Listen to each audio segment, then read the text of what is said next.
Darkly Splendid Abodes, the official podcast of Toronto Thelema, exploring, if you will, practical philosophy, from science and the workings of the mind to spirituality, esotericism, and magic.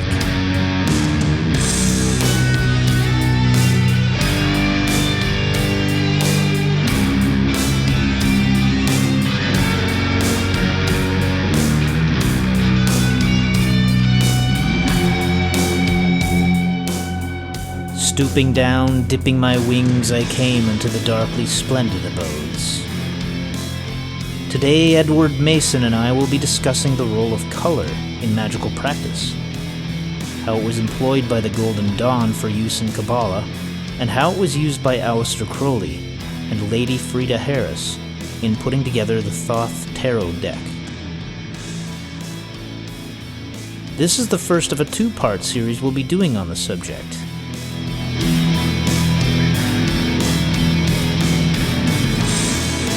Do what thou wilt shall be the whole of the law. Love is the law, love under will. Thanks for joining me once again, Edward. My pleasure to be here. Today you're enjoying the monsoon season from the sounds of it, and I'm guessing things are vibrantly in bloom down there. Yes, here in central Mexico, we are getting overwhelmed by immense amounts of vegetation. I just had to deal with a poisonous centipede a few minutes ago because they're creeping out from the woods. So it's a fun time in this part of Mexico. Wonderful. Sounds like a lot of fun. So yeah, but I guess, so today you wanted to talk a little bit about color and how that pertains to magic, I would imagine. Its uses in magic and just how to look at it. Yes. So it occurred to me that we just sort of tend to take color for granted after a while. Mm-hmm. In the system, the Golden Dawn-derived system, okay, Mars and everything martial is red. If it's to do with Jupiter and royalty, then it's blue. If it's to do with nature and Venus, well, Netzach, well, then it's green, and so on and so forth, and we don't really pay a lot of attention to it. I think this is a mistake. I think we need to value the use of color in the system and to explore it a little more conscientiously than sometimes people do. Every religion, every spiritual practice uses some kind of imagery, with the possible exception of Sufism or Zen. Anything else, there's an image of the deity, usually painted. We forget that both Egyptian and Greek temples had their statuary painted in bright colors. Mm-hmm. Hinduism is all about color. Some Mesoamerican religions, a huge amount of color usage there. It's mostly washed away, but with the right sensitive equipment, you can detect that it's on the carvings and the reliefs, and so on and so on. So the system we've got here now was derived by McGregor and Moyna Mathers at the end of the 1880s, I believe using a pendulum or something like a Ouija board or something along those lines. It was not done through powerful visions of the Enochian Ethers or anything like that. A thing that had affected color at that point was that 30 years earlier, aniline dyes had been invented, mostly by German people. And suddenly there was a whole range of colors available that could have only been produced previously by very cautious mixing of reds and blues and greens and yellows and oranges. If you ever buy a Cadbury's chocolate bar, they're sold in North America with the same kind of wrapping that they always had in England, which is a specific aniline purple color that was designed purely for Cadbury's. It was created purely for Cadbury's. And it wouldn't have been possible to do this commercially in the decades before. So the other thing is that there are various color schemes around. Crowley in Sefer Sephiroth quotes a Dr. Jelinek. Now, I found out that Jelinek was not a doctor. He had no academic qualifications whatsoever. He was a young Jewish man in Central Europe who obviously was a Kabbalist because he did a Kabbalistic book. And he came up with a color scheme with red and pink and white on everything. I once painted a tree of life for myself to see what this would look like. And I sat and meditated on this for about 5 minutes and thought, this is boring. Because there wasn't any of the subtlety and complexity we get with the Golden Dawn system.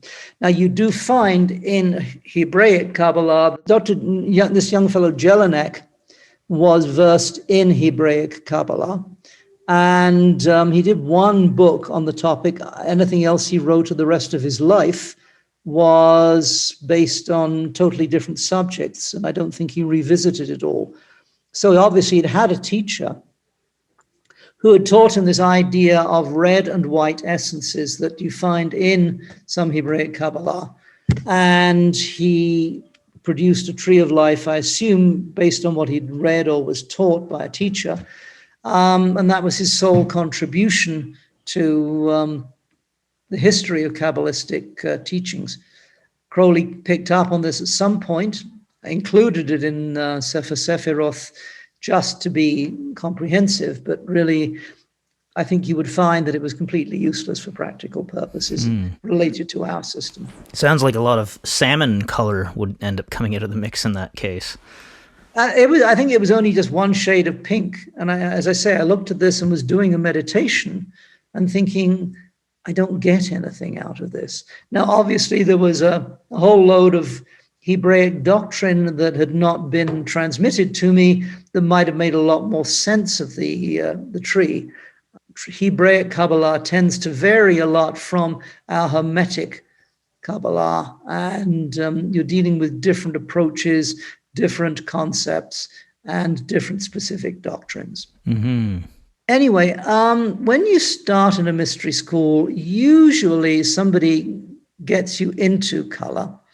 You learn early that there are 4 color scales in line with the 4 worlds of origins, creation, formation, and manifestation.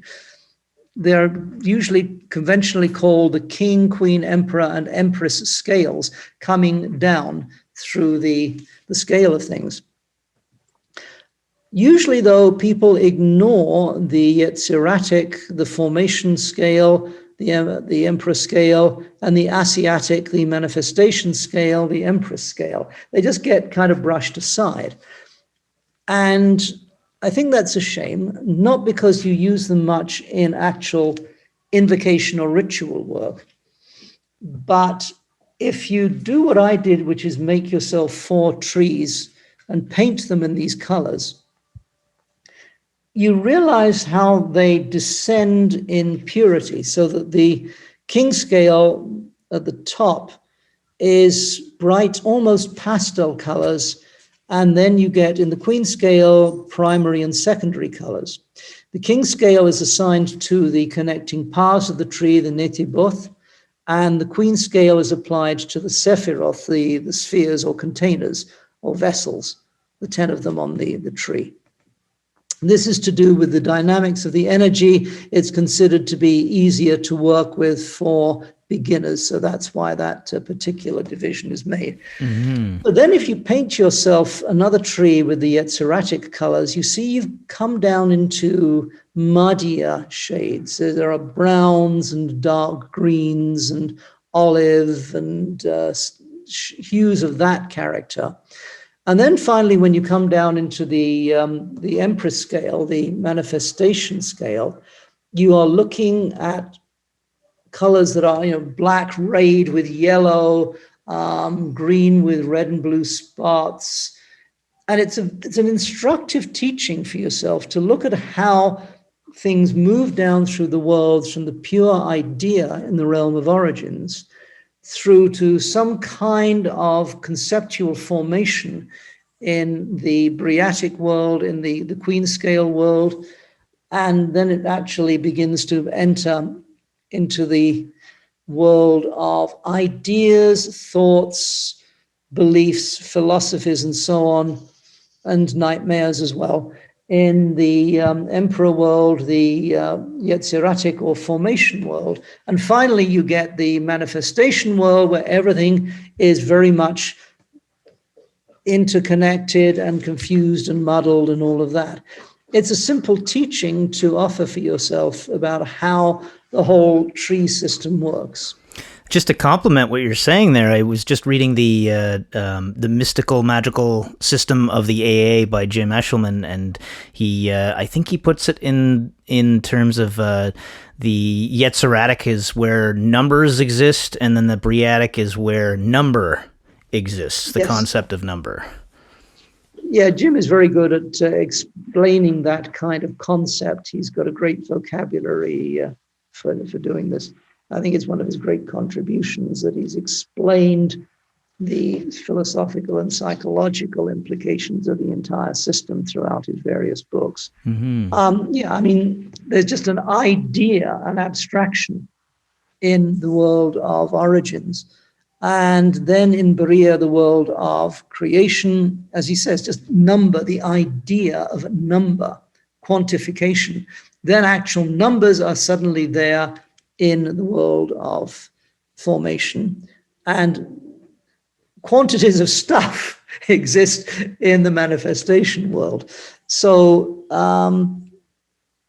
it's one of the things you need in order to be able to understand the whole system we're working with and how magic works, to get these four worlds clear in your mind.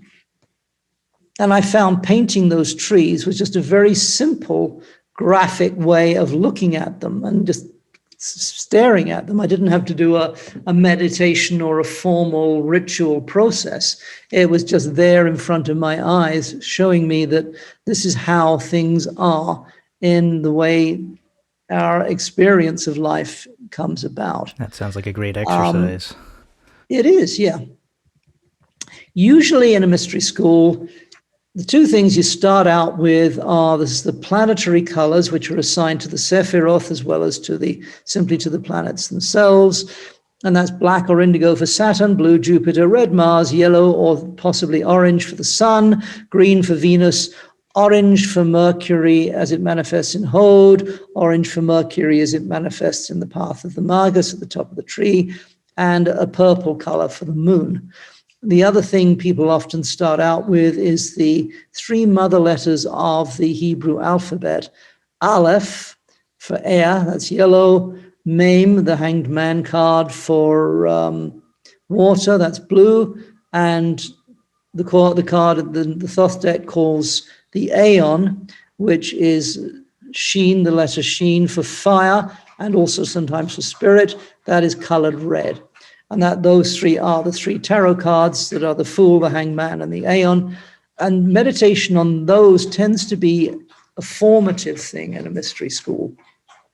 That tends to be more or less, I think, where the color instruction tends to fade out. It's like, okay, well, you've played around with the system now, you know how it works. Yes, there are 12 zodiacal paths on the tree, each with its associated tarot card and other correspondences. Go figure them out for yourself.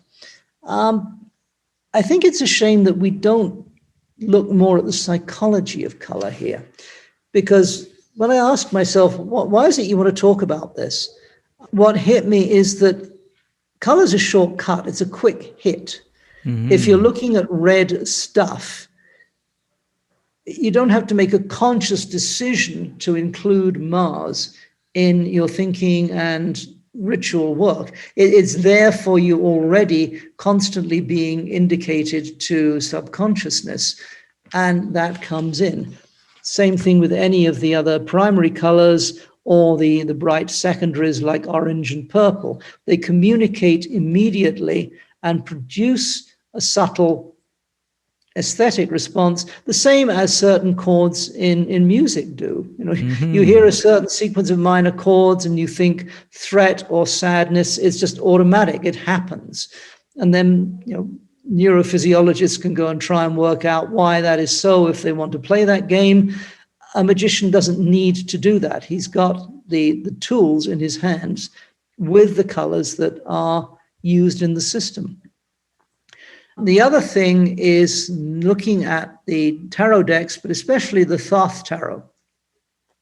The Waite Coleman Smith deck or the BOTA deck that derives very much from that, has very specific color cues included in it. A lot of bold reds, yellows, and blues, and that is meant to be very specifically instructive. Now, partly this is due to early 20th century printing methods, which place certain limitations on what you could afford to print. If you had a very simple printing process, it was a lot easier to get the job done and a lot less expensive to get it done than if you had lots of shading going from dark reds through to purples and highlights and shadows and so forth. So the Thoth Tarot deck wasn't, I think, put out until the 1970s in any kind of coherent, understandable form. Now, with the Thoth deck, Crowley and, I've forgotten her name. Remind me. Frida Harris. Thank you. Crowley and Harris were working with all of the 4 scales of color. So if you look at those cards, sometimes you think, why is that?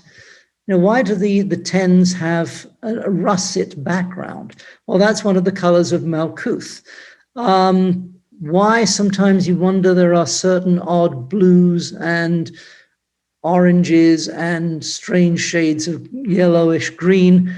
And if you look at what the card and look at the planet and the zodiacal sign, that clues in where they got this from. Now, it's understood that those colors are working automatically, triggering an automatic subconscious reaction in somebody who's at least from the Western world, if we can still use that term, somebody who's not particularly imbued with the Hindu, Taoist, Buddhist perspectives. So we automatically relate to certain visual triggers in the tarot cards. But it's instructive to just go through one of those pip cards and see which colors have been pulled out and chosen as opposed to the others. Because if you've got a planet, and there would be a connecting path with the 4 scales somewhere on the tree for that. And there's a zodiacal path as well, also with the 4 scales. So you've got 8 different colors to choose from. There might also be, with a pip card, the Sephirothic 4 colors. There's 12 colors to mix in there. And looking at how the card was put together, not just in terms of composition or the suggestiveness of the imagery, but what the color suggests to the mind, is really significant in understanding how that deck works and what it is trying to communicate. So I think what the real thing with color is that it opens us. It produces a welter of half-noticed emotional reactions, and it works on the corners of our minds, the little back spaces, and directs our consciousness to new experience. And I think that is where we need to pay a little more respectful attention to color in our mystery system. Now, yeah, you mentioned the idea of making your own 4 versions of the Tree of Life with the respective colors in the different scales. And you also mentioned the BOTA deck, which I think it's really cool that they have the trumps. I don't believe they do the entire deck, just the trumps, but they have them without any colors so that you can do the colors in yourself, which is a really great touch.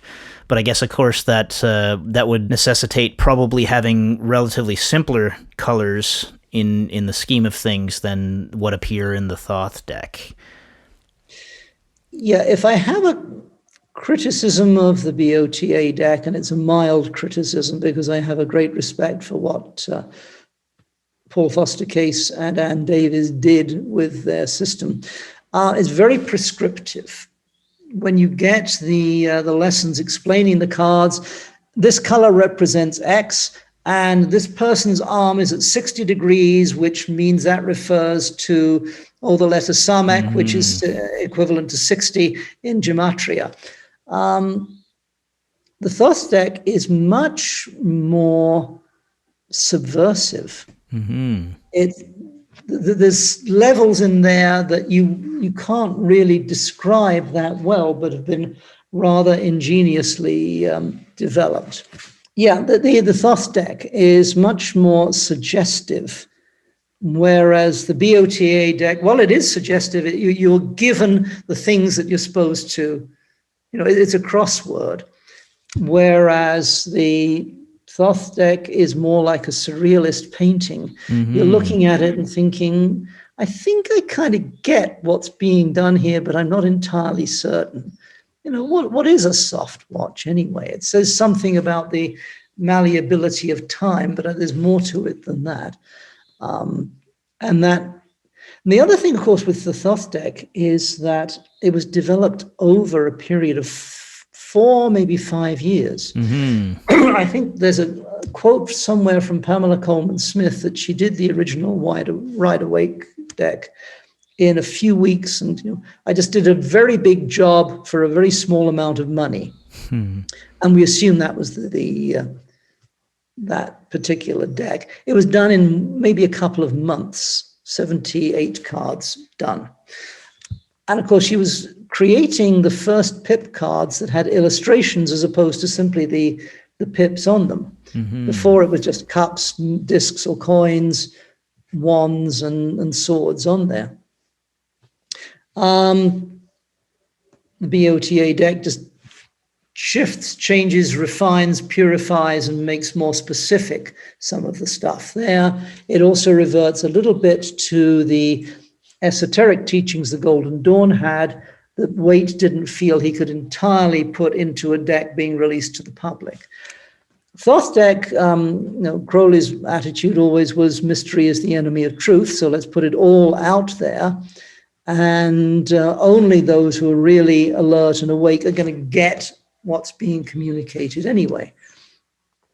But if you're working on something artistically over 4 or 5 years, then, one day in April, it's, you're going to have a completely different concept of what you want to do with the card than you would have had if you'd done it back in March.